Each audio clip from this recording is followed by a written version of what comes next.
Nous avons convié pour donner notre opinion sur une question qui apparemment agite l'actualité, occupe les devants de l'actualité depuis quelque temps. Il s'agit notamment de ce qui est communément appelé le dialogue national. D'emblée, je vous dirais que nous ne participerons pas à cette mise en scène. Nous considérons que c'est une mise en scène rocambolesque du reste. Nous n'y participerons pas, mais à la place, nous proposons au peuple de dialoguer avec lui. Parce que le véritable dialogue doit se faire de manière permanente avec ce peuple qui souffre, mais qui souffre de l'incompétence, du manque de patriotisme, mais surtout du manque d'intégrité et de probité d'une élite politique. Ce que nous avons vu jusqu'à présent, nous en tirons un certain nombre d'enseignements d'abord. D'aveux tirés de la bouche même du principal instigateur de ce cirque national. Le premier aveu, c'est un aveu d'échec. Un aveu d'échec parce que il nous semble que les Sénégalais ne se posent pas la bonne question. Où est-ce qu'on a vu dans le monde? Où est-ce qu'on n'a jamais vu dans le monde un président qui prétend avoir été élu au premier tour avec 58% des voix, se retrouver le lendemain à convoquer un dialogue national qui prend d'ailleurs les allures d'une conférence nationale. Le Sénégal est-il en crise? Le Sénégal est-il en guerre interne ou avec un ennemi extérieur? Le Sénégal est-il en situation de catastrophe? Il faudrait que le principal instigateur, notamment Macky Sall, s'adresse aux Sénégalais pour lui dire quelle urgence il trouve ou quel danger guette aujourd'hui le Sénégal pour qu'il éprouve le besoin d'ameuter toute la nation autour d'un supposé dialogue national. J'ai tantôt dit qu'il faut le requalifier en une conférence nationale. Et j'y reviendrai parce que le champ que doit couvrir cet exercice ne laisse absolument aucun domaine de la vie de la nation. Ça veut dire que le Sénégal est dans une crise très profonde. Quand on sort d'une élection qui s'est passée pas normalement ni correctement, mais au moins au lendemain de cette élection-là, il n'y a eu ni insurrection, ni occupation des rues. L'opposition, dans sa totalité, a préféré adopter une attitude politique qui consiste simplement à refuser de légitimer un hold-up électoral, une victoire technique fabriquée de toutes pièces dans les laboratoires du ministère de l'Intérieur. Elle s'en est tenue à cela. Et ce silence de l'opposition avait fini par surprendre, mais pratiquement émerveiller toute la nation sénégalaise, mais également toute la communauté internationale. Mais ce silence était extrêmement pesant pour celui qui s'est autoproclamé vainqueur, puisque son directeur de campagne et ex-premier ministre s'était fendu d'un communiqué la nuit même du scrutin pour se déclarer ou s'autoproclamer vainqueur à la place des organes habilités à le faire. Il suppose avoir gagné. Il a dû gagner. Il a dû présenter au moins un programme aux Sénégalais. Je crois qu'il avait un programme qui s'appelle Liggéeyal Ëllëg. Quand vous sortez d'une élection que vous supposez, vous prétendez avoir gagné de manière écrasante et sur la base d'une offre politique, vous gouvernez. Vous n'avez pas besoin d'ameuter toute la nation pour leur demander de gouverner à votre place, parce que c'est de cela qu'il est question et je vais y revenir. Où est pendant ce temps le programme qu'il avait vendu aux Sénégalais. Nous considérons d'ailleurs que les Sénégalais doivent désormais parler du gouvernement de Famara Ibrahima Sagna. Parce que Famara Ibrahima Sagna, sa mission, c'est de fabriquer un programme, parce que quand un exercice de ce genre englobe les questions politiques, les questions économiques et les questions sociales, il s'agit carrément de fabriquer un programme à la place de Liggéeyal Ëllëg et à la place de Sénégal émergent. C'est ça la vérité. Et donc, désormais, nous devons considérer que la manœuvre qui consistait à supprimer le poste de Premier ministre devait aboutir à désigner un gouvernement informel qui sera un panier à salade où on va retrouver tout et rien à la fois.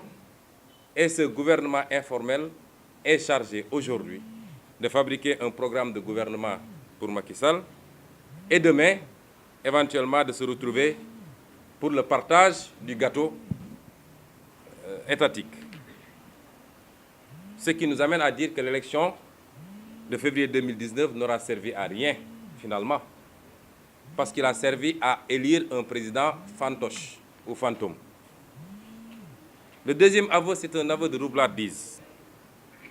Lorsque Macky Sall lui-même dit « Je veux qu'il y ait une confiance pour qu'on travaille ensemble dans ce pays », je ne suis plus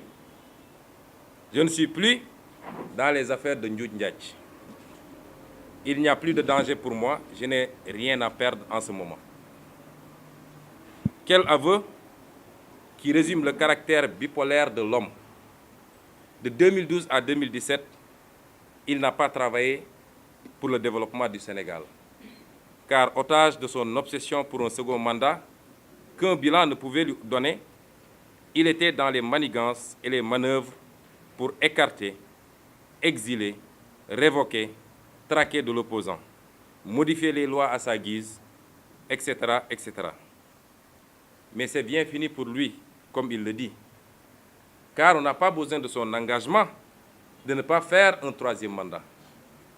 Nous ne lui laisserons jamais cette latitude d'avoir à violer une énième fois la Constitution pour briguer un troisième mandat.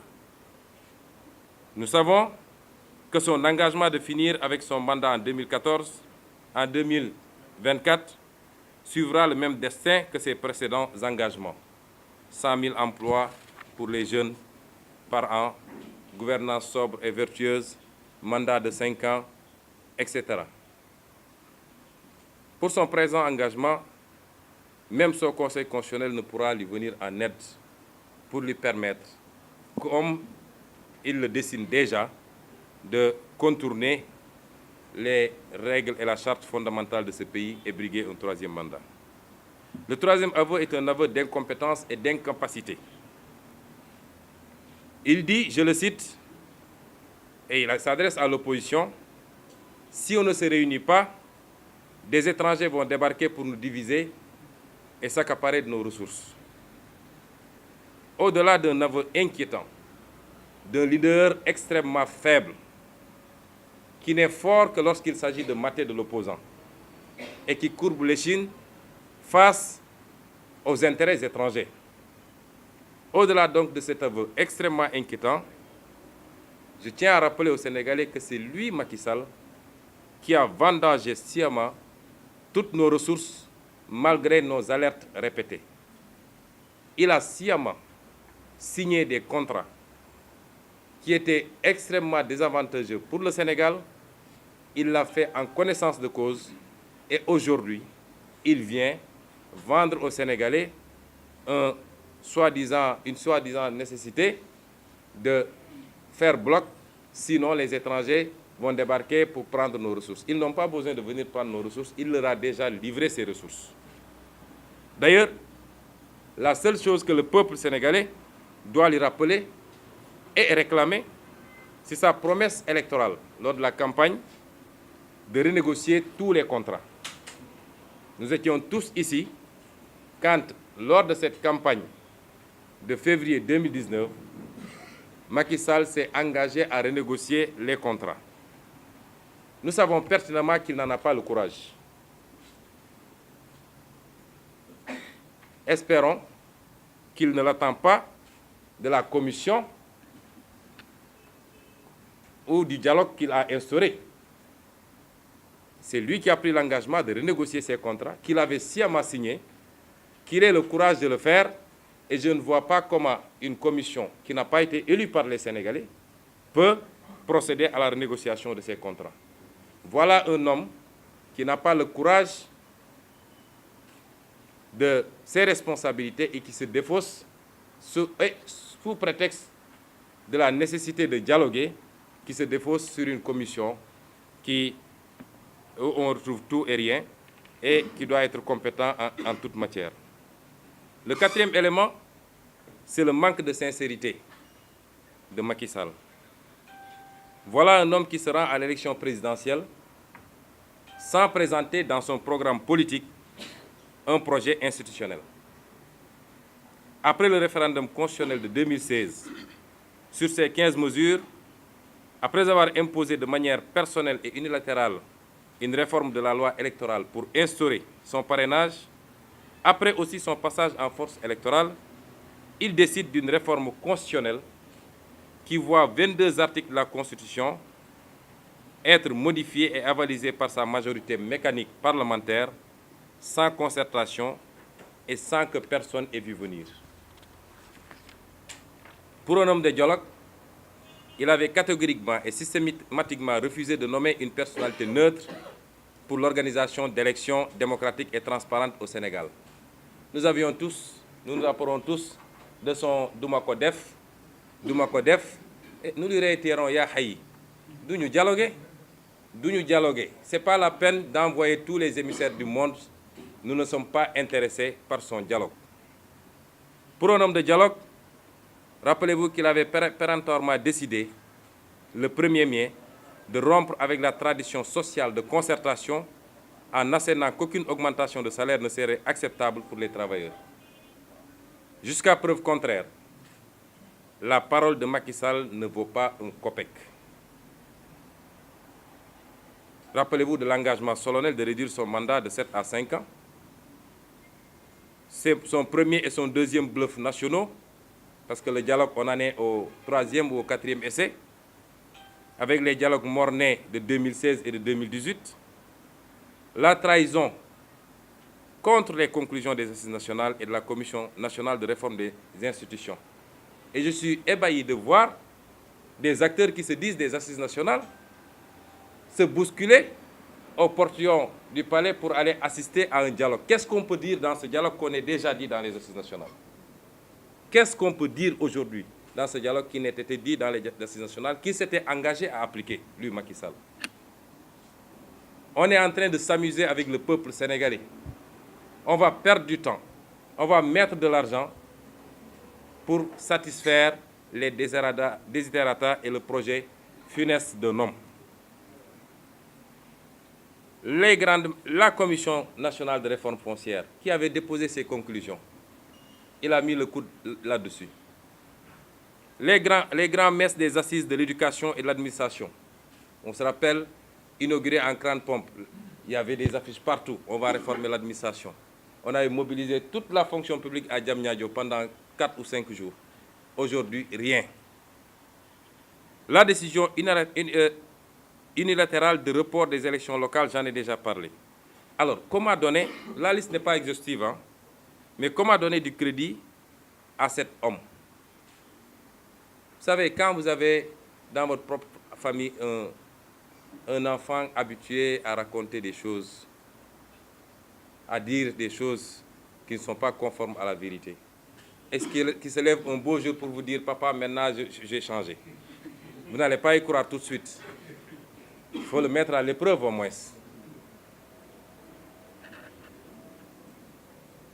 Le 5e point, c'est que nous assistons à un vaste cirque sous, entre parenthèses, présidence neutre.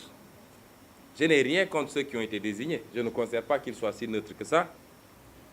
Mais où étaient-ils, ces personnalités crédibles, pendant 7 ans que Macky Sall foulait du pied les règles fondamentales et sacrées de notre consensus national.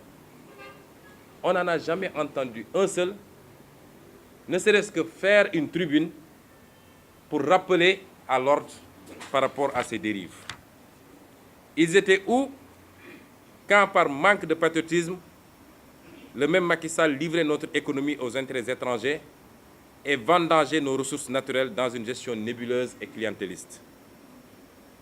Osent-ils seulement parler à leurs commanditaires, des criminels économiques et financiers qu'ils protègent et même encouragent par des nominations? On ne parle pas de la gouvernance dans ce fameux dialogue.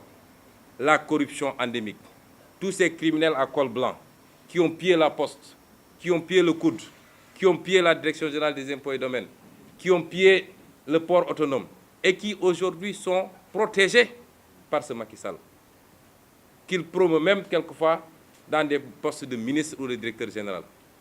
Est-ce qu'ils oseraient aller lui parler de ces questions alors qu'ils ont été épinglés par des rapports des corps de contrôle?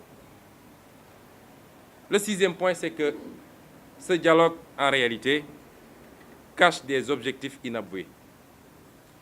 Le premier objectif, c'est que ce dialogue est une manœuvre pour se décharger de la situation catastrophique du pays. Il cacherait la réalité des finances publiques, avec un gap budgétaire à ce jour de plus de 100 milliards, et qui, s'il n'est résorbé, se portera d'ici la fin de l'année à 345 milliards. La situation du pays est dramatique. Je ne veux pas inquiéter outre mesure, mais les Sénégalais doivent s'attendre à souffrir ces 5 prochaines années. Parce que les choix à la base ont été mauvais et Macky Sall a atteint ses limites. C'est pourquoi il veut se défausser sur un prétendu dialogue et demander à d'autres acteurs d'endosser et d'assumer à sa place.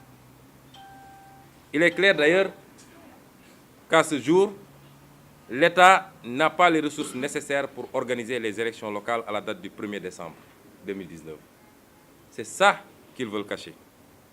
Et nous constatons tous que beaucoup de ces projets, à coups de milliards, crevant le plafond de l'endettement et frappés du gigantisme maladif de l'homme, mais surtout inutiles, sont à l'arrêt.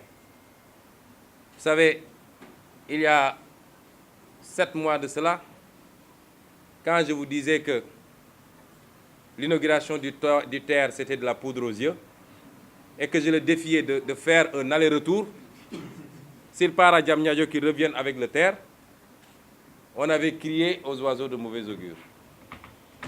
Où est-ce qu'on en est avec le TER? J'avais dit que le TER ne circulera pas avant le mois de juin. On est au mois de juin et le TER ne circulera pas. Voilà la gouvernance de Macky Sall. Et pendant ce temps, aucune mesure allant dans le sens de soulager les cris de détresse des populations n'ont été prises. Combien de morts devrions-nous enterrer avant d'espérer une attention du dépositaire des pouvoirs? L'arsenal, les moyens colossaux qu'il a investis dans l'arsenal de répression pour parer à toute manifestation de l'opposition, s'il avait dépensé le tiers pour sécuriser les Sénégalais, on n'en serait pas à cette situation d'insécurité devenue pratiquement endémique. Combien d'entreprises devront fermer? Combien de jeunes devront se jeter dans les bras de l'océan? Combien de femmes agressées? Combien de détournements opérés? Combien, la liste peut être longue. Ce n'est pas moi qui vais apprendre aux Sénégalais, parce que c'est eux, ils souffrent dans le chair et ils n'ont pas besoin qu'on leur cite une liste exhaustive.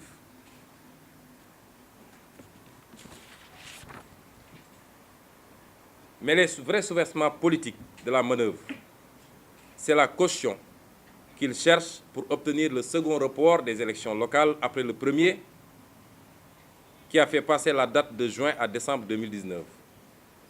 D'obtenir le report ultérieur des élections législatives et de probables velléités de modification de la Constitution pour permettre le maintien du président en exercice au terme de son second et dernier mandat. Ça, ce sont les véritables soubassements politiques de toute cette manœuvre. L'autre objectif demeure évidemment l'absolution des crimes économiques de son entourage, qu'il encourage par une impunité, si ce n'est carrément par des promotions ministérielles ou autres directeurs généraux. J'ai rappelé tantôt des cas, ils font légion, et ces criminels à col blanc narguent les Sénégalais en organisant des meetings à coût de 200 ou 300 millions. Le 7e point, c'est la duplicité d'une certaine opposition, et même l'incohérence de cette opposition. Vous ne pouvez pas avoir aboyé il y a quelque temps pour dire que nous ne reconnaissons pas, nous ne légitimons pas, et être les premiers à vous bousculer pour donner du monsieur le président ici, monsieur le président là-bas. Ils sont tous heureux de serrer la main du président. Je crois qu'ils rêvent tous, quelque part, de retrouver certaines positions. C'est un secret de polichinelle d'ailleurs. Macky Sall a son projet totalitaire. Macky Sall est un dictateur rampant. Il a son projet totalitaire. Il l'a longtemps théorisé, ça a été longtemps théorisé par ses officines, et lui-même, en annonçant dès son accession au pouvoir qu'il allait réduire l'opposition sénégalaise à sa plus simple expression. Seul un dictateur peut parler comme ça. Une démocratie ne vit que par la bipolarisation entre un pôle qui gouverne et un autre pôle qui s'oppose.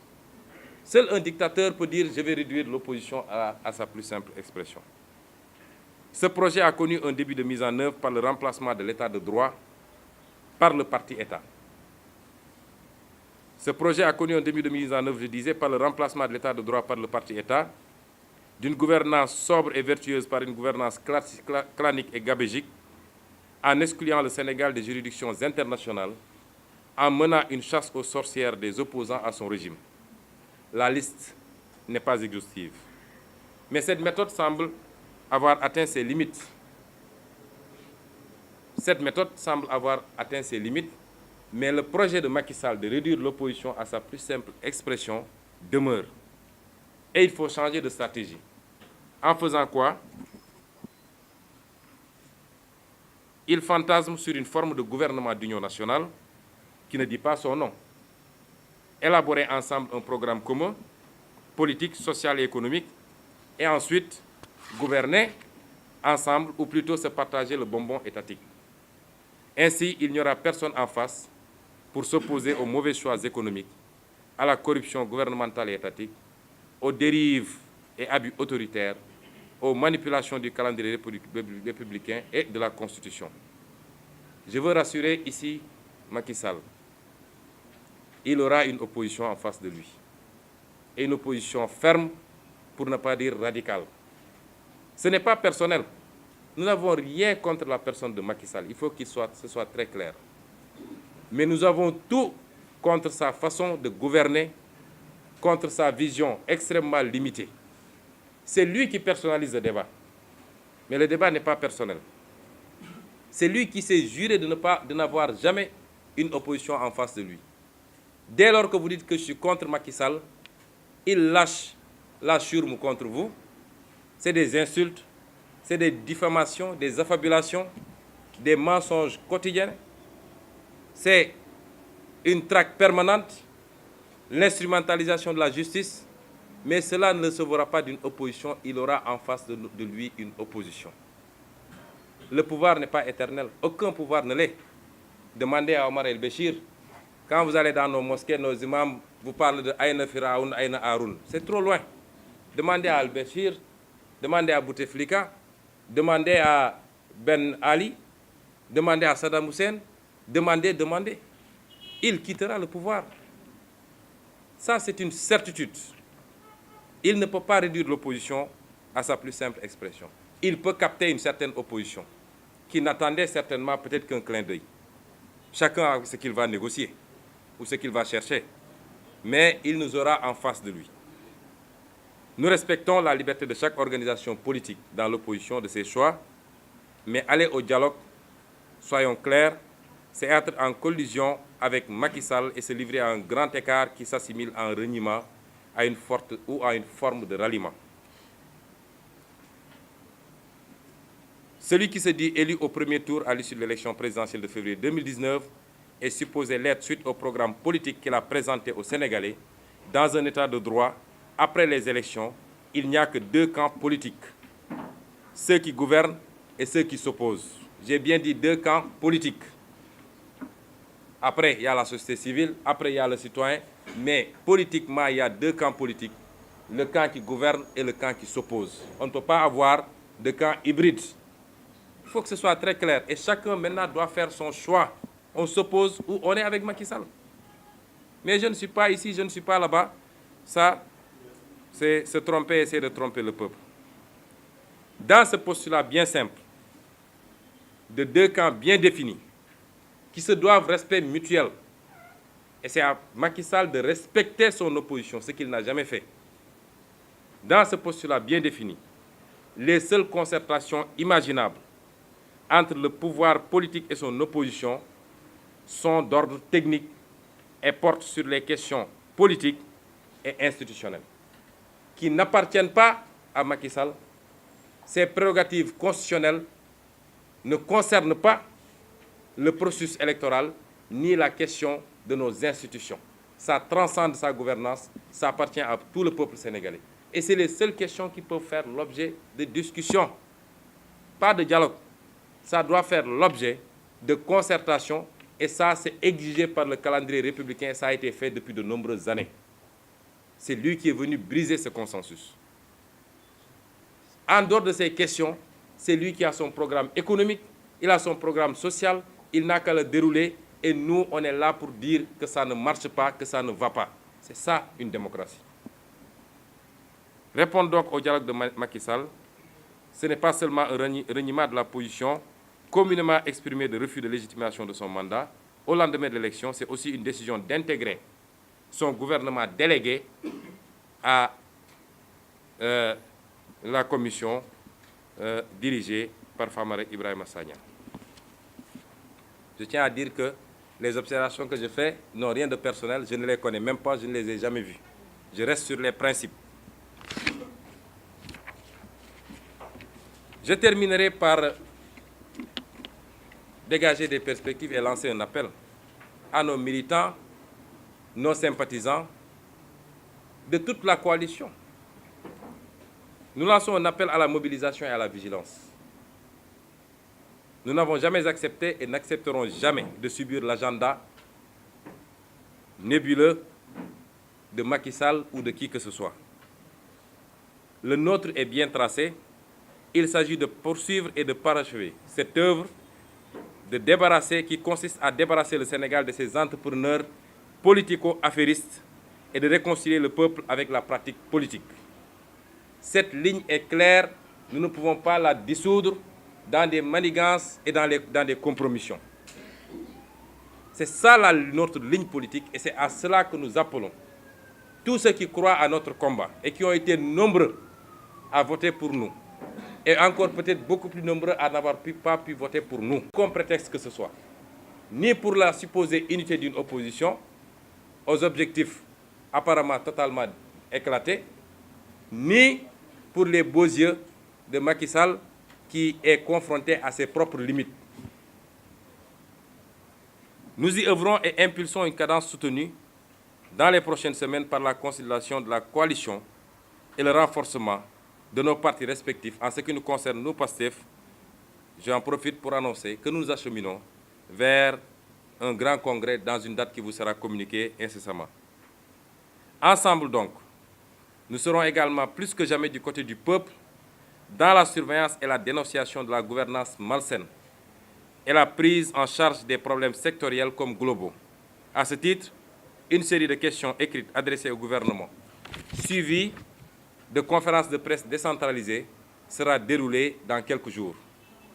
Nous rejetons ce simulacre et appelons les forces politiques et citoyennes patriotiques à faire front contre les funestes desseins politiciens et de Macky Sall et ses complices de tous bords.